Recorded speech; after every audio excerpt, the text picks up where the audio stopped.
Hi, friends. Thank you for joining us again for Food for Thought. This is Sunil Chandy, Father Chandy, and this Food for Thought is a ministry out of Christ Episcopal Church in Westerly, Rhode Island, and we thank you for connecting with us at this time. And so if you are here with us today, we have an amazing guest. We're continuing our conversations with people in the community who are making a difference and who have words of wisdom to give us as we face our particular challenges. And this lady, I think that we have today is one of those people that could offer us great wisdom. And I'm looking forward to her conversation. But until then, I ask you to just connect with us. Hi, Betsy. Namaste to you. Thank you for being with us. Glad to see you. Episcopal Fun was 101 was a lot of fun last night. Ben is just referring to one of the programs that we do in our church, and that's we've had an influx of new people that have come to our church via online and also in person, and they want to learn about what the Episcopal Church stands for, who we are, and how do we do worship and so forth. And so one of the things that we do is we offer this course usually twice a year, and this time it's called Episcopal 101. We're off. It started yesterday, Wednesday, and it'll last till about the first week of May on Wednesday. And so it's just a refresher course or an introduction course to who we are as a church and what we believe, what we stand for, and what we believe that the message of Jesus Christ is to the world. And so we've had a number of people, and Ben was among them, and he has some really wonderful, insightful questions, and it was really good to see him and all the other people that are there. And of course, and Michelle, welcome, thank you, from Florida. And it's an opportunity for anyone. You could still join us if you want to learn. Yesterday we spoke a little bit about the Eucharist and about baptism, and then this coming week we're going to be talking. This next week we're most likely going to be talking about all the various services of the church and how they could lead a person to have a closer relationship with God, the Creator, and our neighbor. And so I hope that you will join us. It's Father Eric and I co-leading it together, and it would be good to see you there. If you want to learn a little bit more about the Episcopal Church, just simply email us at the church, and we'll get you at communicatechristchurch.wesley.org, and we could get that information to you, and hopefully you'll come and join us too. Today I don't have much in terms of thoughts, because today is just such a beautiful day. It might be just all about experiencing life and relishing the moment of this beautiful weather we have in this beautiful region of the country, and in Westerly and Stonington, and maybe it's just simply embracing what we have, and embracing the people that we have, especially during these moments that are very challenging. So that's the only food for thought that I have for today. And part of it is because I'm looking forward to this weekend. And this last week was a real tough one in terms of Holy Week, but it was also beautiful because we connected with so many different people on so many different ways through our services. And the gospel was preached, and the gospel was experienced. That's the gospel of hope and of joy.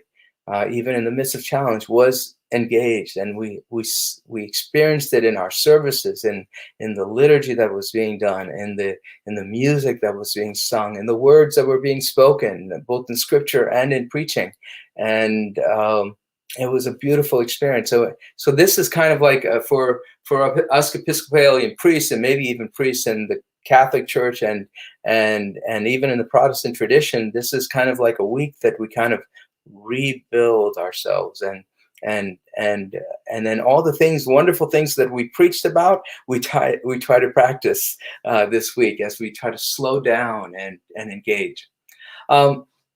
So I'd like to move straight into our program with our guest. Our guest today is Lori Giuttari, and she is known to us known to us by Ben. Ben, she has a show that she does with Ben, and he introduced us, and I just had an opportunity to meet her briefly before we began today, and I think you will be amazed and enlightened by this wonderful woman. She is a certified master coach and author of a new book, which I'm planning to get because I think I'd love to read this. Learn to Leap, Unleash Your Courage, and Turn Up Your Life. She is the owner and the CMO of the digital marketing agency Visual Thrive, and is the founder of ShopLocalRhodeIsland.com for the past year. And she's been one of the leading voices in small business advocacy in the state of Rhode Island, and working closely with Commerce and our Governor McKee. And she hosts her, as I said before, her own show, The Business Over Breakfast, with our producer Ben Barber every Tuesday. I haven't watched the show, but I am going to. I tune in at this time. And of course, on Facebook, we can actually you watch a recorded show and engage in it.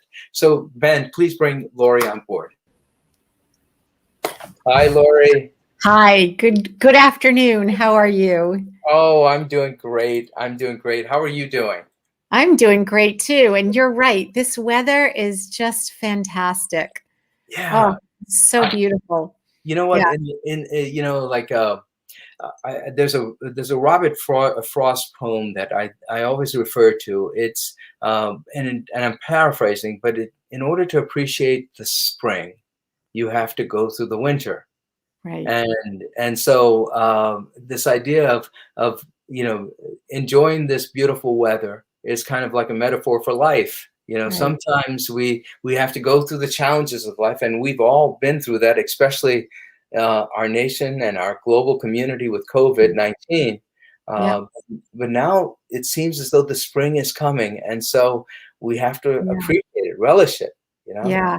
One of the things that we learn in my coaching certification is the metaphor of the caterpillar moving into becoming a butterfly, and knowing that if you just open the chrysalis and let it out, it's not going to survive. So we have to go through the struggle and the energy that it takes to come out again, and fly away in a beautiful, anyway, I love the metaphor because it does remind me of spring a lot. And yeah, we've certainly been through the winter. Yeah, we've been through, and I don't know if how much you know about the Episcopal Church, but what we say is a liturgical church. Mm-hmm. And so what that means is that our year is broken up into seasons, and so we've just come out of the Lenten season and moved into the Easter season. Easter is not just one day.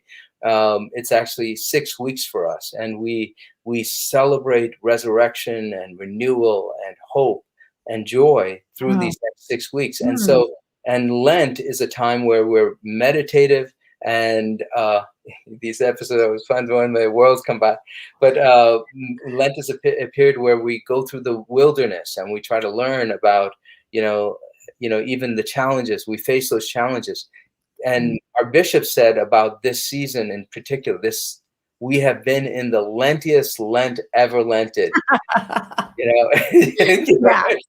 Yeah, I get that. Yeah, I get that too. I think we all get it. Yeah, we've been in this struggle for so long. And so I can appreciate that, and I hope you could appreciate our liturgical. Oh, absolutely. I work with a nonprofit out of Alabama that also supports a bunch of small businesses, and we were just saying, there's almost no description of where we go from here, except that we need to continue to focus on caring for each other and making sure that everybody is getting what they need. Even though we do it in the business community, I do it in the business and coaching community. But at this moment in time, I think our focus just needs to be, yours probably is in that space all the time, every day. But in the business world, I think it's super important right now. Yeah, you know what? And let's move there first, because I do want to talk about the book. But let's move that towards the end of our, like the last part of our time together. But your work with small businesses are really pretty intriguing. The country, small businesses probably have suffered the most through this COVID challenge, and that's because the traffic. You won't be able to get the traffic in, people coming in, and engaging and buying products and services and so forth, and they don't have a pile of money to kind of to hold on to pay for rent and all the associated expenses. So how are our people doing in Rhode Island and in Westerly? How are we dealing with these situations? One of the things that Ben and I do every Tuesday is we talk to small businesses about the pivot that they've made over the last year and a half, or a little over a year, because I think, of course, many small businesses had to close. I mean, they were required to close, and we got an influx of PPP, and our governor, Dan McKee, who was lieutenant governor at the outset, was really instrumental in bringing small businesses together and making sure that they got the information to have the unemployment information and the PPP information and the funding and grants and loans. So they worked diligently on that and continue to. And again, Ben and I, every week, we come together with one small business to hopefully share their story so that other small businesses can learn about the wins that business, if they've had them. We want the businesses to learn from each other. So that is really important. Yeah. And then the development and creation of the shoplocalrhodeisland.com was simply to offer any small business for free the opportunity to have a digital footprint. So if you had a business on Main Street, and Visual Thrive's tagline is marketing for Main Street growth. So we focus on those businesses in your cities and towns.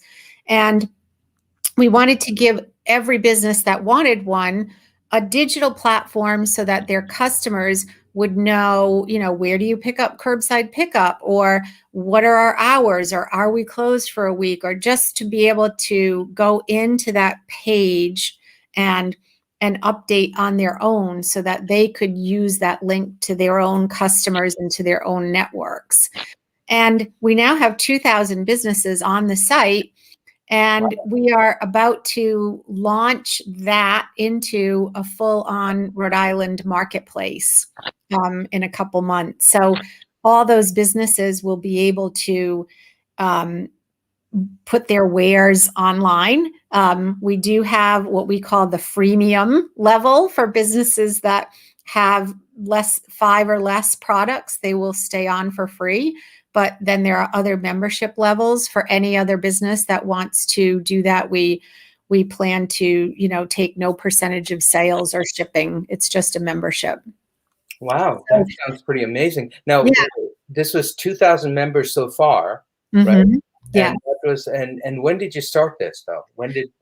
Just mid-March. We just had our 1-year anniversary. So you started it when the COVID started. Yeah. I'll tell you, I had a friend who was a respiratory nurse and worked with a team, and they didn't have masks. So I was like, I can sew. I love to sew. I started making masks, and I was, when you're doing that kind of meditative work quietly, I love that because it allows me the time to just think about things. And I started to think, I knew what our clients were going through. We were doing tons of communications for them. And I started to think about all the other families and businesses that were trying to figure out how to communicate. And that's when I was sewing, and I got the idea to say to my partner, I have this idea to create a website. We do that. And offer a platform for free for any small business that wants to be on. And it was Dan McKee called me one day and said, this is cool. Do you want to come on my 12 p.m. show? And I just kept every week talking about this because I think another part of what the small businesses were dealing with was not only that they needed the funding, but they were losing a big part of their own lifestyle. So it wasn't that they were just sitting home waiting to get a check. Everything that they had built had stopped. And so what we were trying to do was at least give some sort of platform to maintain the network and the community and the opportunities that they may have been able to obtain during that time. So it was, it's been quite a ride, and now we'll be able to say to any small business, you can sign up for a membership in a couple months and put your products on our site and sell them. I was thinking about a person who might have a small business, and I know, I had uncles and cousins and people who used to do small businesses, and then of course parishioners. And one of the characteristics that I see in them is this entrepreneurial mindset. This idea that they're always looking at the glass half full, not half empty. And so when COVID comes in, right, all of a sudden you've got this energy and you've got this passion to do something, and then all of a sudden you're kind of stunted. Right. And I think what I think this is beautiful, because if you started last year and you now have 2,000 customers, 2,000 people, there's an opportunity for people to adapt to it. They're saying, okay, this somehow, like, I don't have to stop my passion, right, and stop this energy. I just need to rechannel it in order to deal with this challenge, to adapt. Yeah.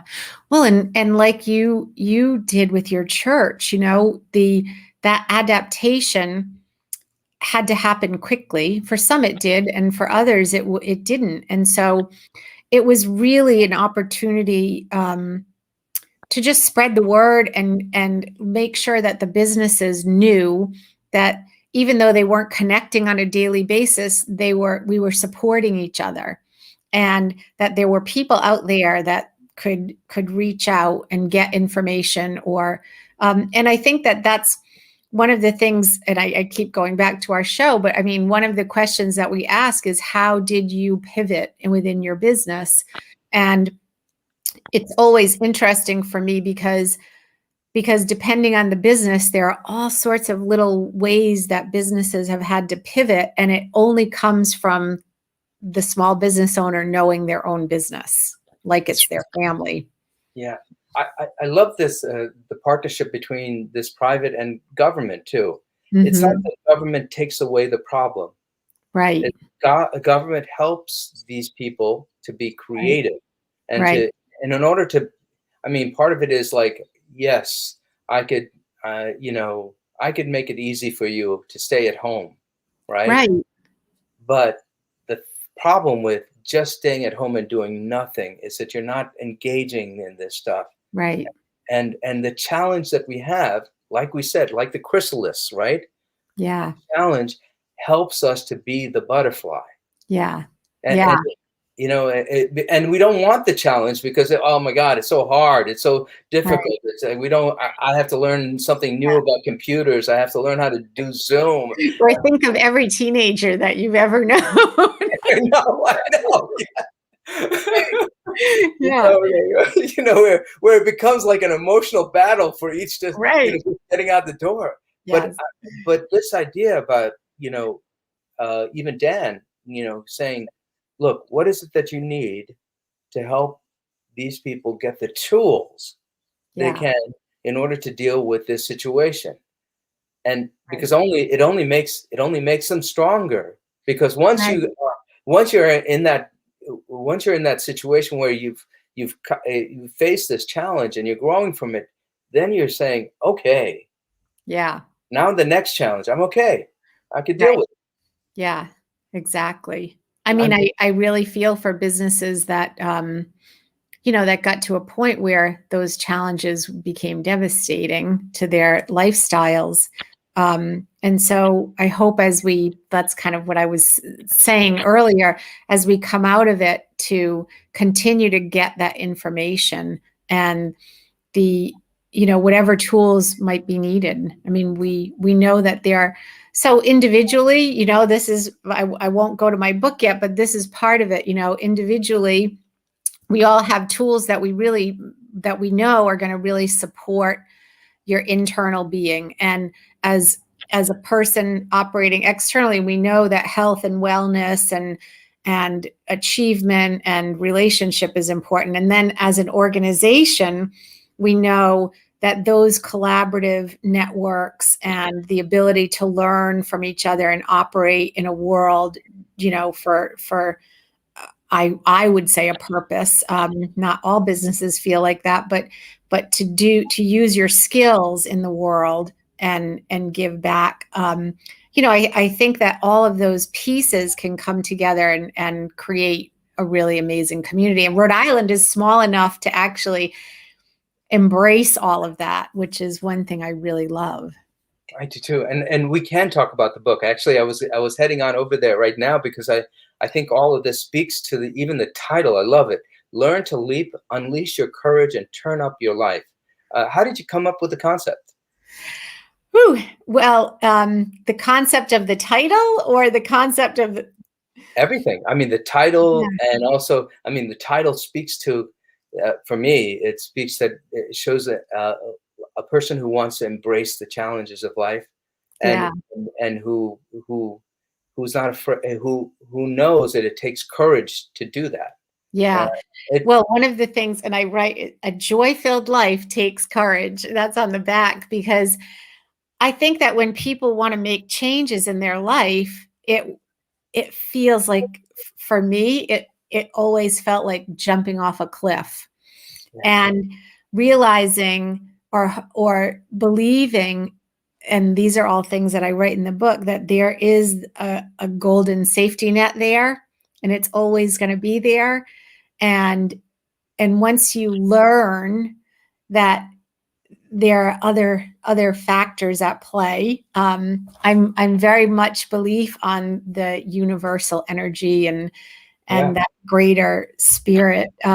So I think that once we learn internally that it's not just us in a physical shell here operating in our life, and that if we go inside ourselves and really move from inside out, we can really create joy in our life. When I was a child, and again, this is all in the book, I always felt like I had this thing I called my inside self. And it was like how I thought about things, and this idea that there was something greater than me. I wasn't raised with church and or really any like spiritual practice. It wasn't until I got in my 30s where I started to do my own research through the practice of yoga and meditation. Yeah. With Jack Kornfield, who is a monk in the United States, and Pema Chodron,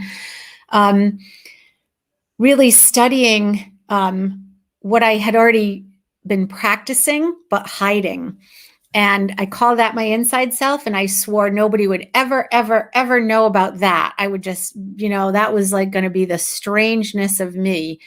And my outside self was what you see here, like I'm chatting, I'm talking, I'm engaging, and that's like the expectation of who I was. And there came a time in my life where I really needed to leap. And I started to realize that if I don't integrate those two people that I am, I was never going to be feeling joyful. I'd always feel like I was faking it somehow. And so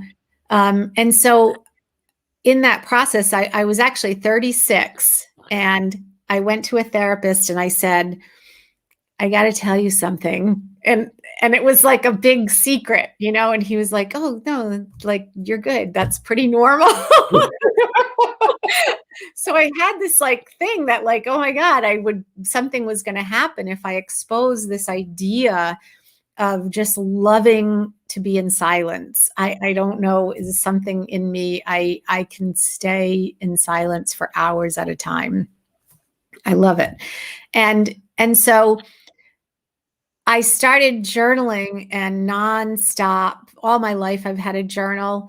And when I had an opportunity, I took a whole week and I went to Florida by myself, and I wrote in about 6 different journals every day, all day, filling them up with everything that I had ever thought about, and including my difficult experiences. Because I have in yoga, and you may have heard of this, there's an idea called samskara. And it's really like that internal kind of emotional scarring that happens. And I always felt like the breath work could move that through the body. And so I thought, if I started to write about all the negative experiences that I've had, I could somehow get them out and get them moving out of being a part of who I am.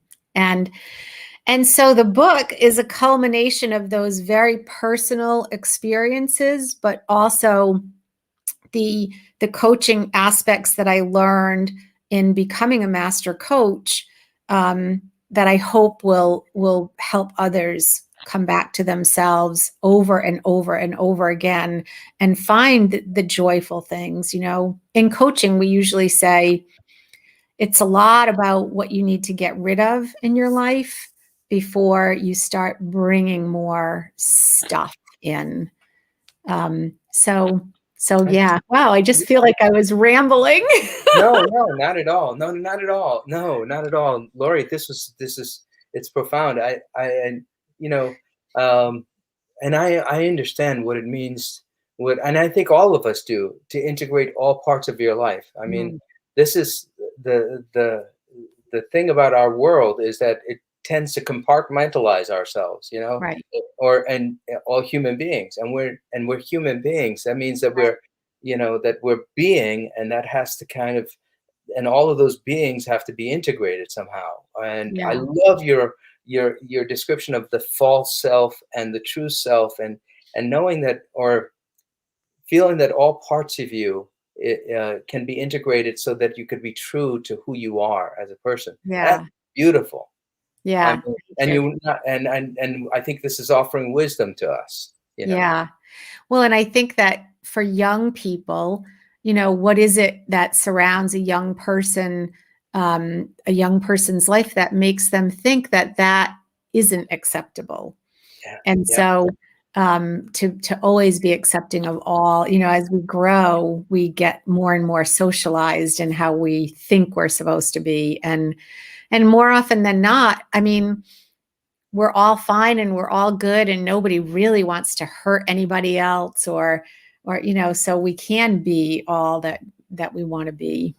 Yeah, I think one of the challenges that we have in the world right now is the expectations that we have of each other. And sometimes those expectations, you know, people don't feel like they meet those expectations, and so then they feel depressed and despondent. Right. And then so, and I love the way that you're bringing faith into it. I mean, yours is through the yoga and this spirituality engaged to that. This idea that you know, and for our Christian faith, it's the idea that each person is filled with great potential. That Right. God has created us to be good. We're very good, Right. And it's this idea about being able to tap into that. Yeah. And to understand that, and I love also, and you bring it in your coaching work, that you have that each person almost has a purpose to help the world become better, to find joy. Yeah. You know? Yeah. I think a lot of times in coaching, people will come to me and say, you know, I have goals and I want to accomplish this, this, and this, and I'm not going to talk to you about my family or all the stuff that really stresses me. I just have these other, and immediately I will say, you can't separate I won't separate that for you. And because if your family is causing you stress and you have goals at work that you really want to accomplish, you got to deal with both. And so how do you break that down into, this is your life. So it shouldn't be, I mean, I say shouldn't, I hate that word, but No, yeah. there are things we can do to be sure that our life is the best that it can be. Yeah, no, definitely. This is one story in the Bible that I just would love to. Yeah. It's this story about Joseph. Remember Joseph in the Bible? I don't know if you have. It's Joseph is the youngest son of this man named Jacob, who eventually becomes the father of Israel. And Joseph has about 11 brothers, and they are so jealous of Joseph.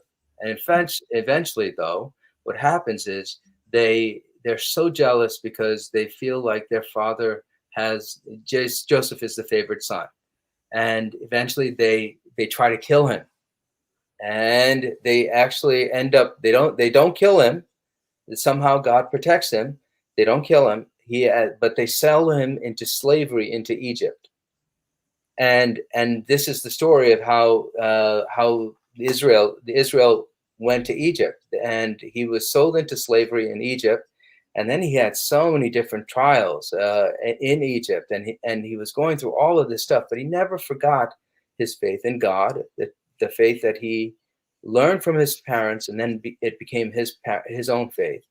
And at the end of the day, he becomes the second most powerful man in all of Egypt. He becomes Pharaoh's advisor that helps Egypt to survive a great famine, and not only Egypt, but all of the nations in that area. And his brothers come to Egypt, not knowing it's him, who's the second most powerful guy. They come to him to beg for grain for survival. And he sees them, and he's in tears and everything. And then finally, what happens is he reveals to them that he's their brother. And then they're scared, and they're wondering, will Joseph kill him? Right? Kill them. Yeah. But Joseph says this wonderful line. He goes like this: "You meant it for evil, but God meant it for good. I'm not going to hurt you at all. In fact, I'm going to help you, Right. because all those struggles help me to be who I am today.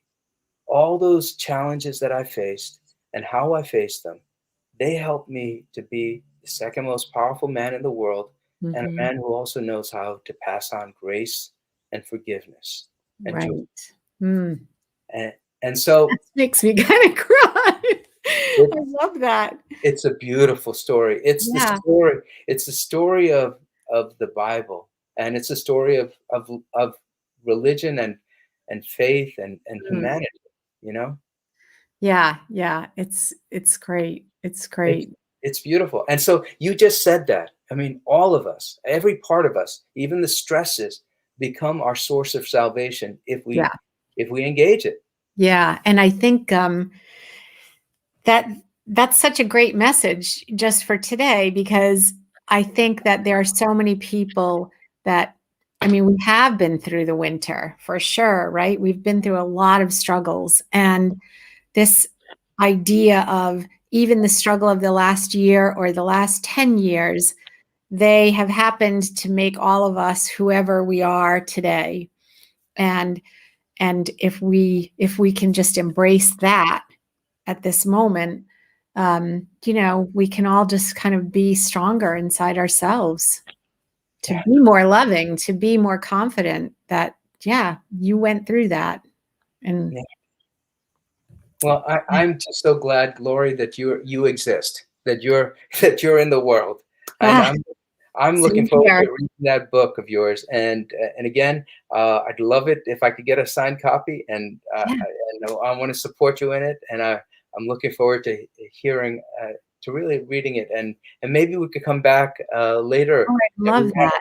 And we could have a conversation about it. I feel like I want to talk to you every week now. So thank you so much for allowing me to speak with you and share. I'm grateful for you being here and having this opportunity to meet with you. we have to thank Ben for that too. We do. Yeah. All right. Thank you so much. All right. Thank you. All right. Bye. Bye. Ben, I am grateful to you. Thank you for introducing us, and you're just a wonderful person. But folks, this is our time to end our program, and as is our tradition, we're going to end with a prayer. And this is the prayer that was adapted from one written by Bishop Thomas Brown of Maine, who I hope one day will get here on this show. It'd be great to have him. The Lord be with you. Let us pray. Jesus Christ, you travel through towns and villages, curing every disease and illness. At your command, the sick were made well. Come to our aid now in the midst of the global spread of the coronavirus. Heal those who are sick with the virus. May they regain their strength and health through quality medical care. Heal us from our fear, which prevents nations from working together and neighbors from helping one another. Be present with those in authority who are making hard decisions. Support the medical professionals, emergency responders, counselors, and caregivers. And we ask this all in your name, Jesus. Amen. Join with me in the Lord's Prayer. Our Father, who art in heaven, hallowed be thy name. Thy kingdom come, thy will be done, on earth as it is in heaven. Give us this day our daily bread, and forgive us our trespasses, as we forgive those who trespass against us. And lead us not into temptation, but deliver us from evil. For thine is the kingdom and the power and the glory forever and ever. Amen. Friends, shine the light of God to the world around you. The world needs it right now.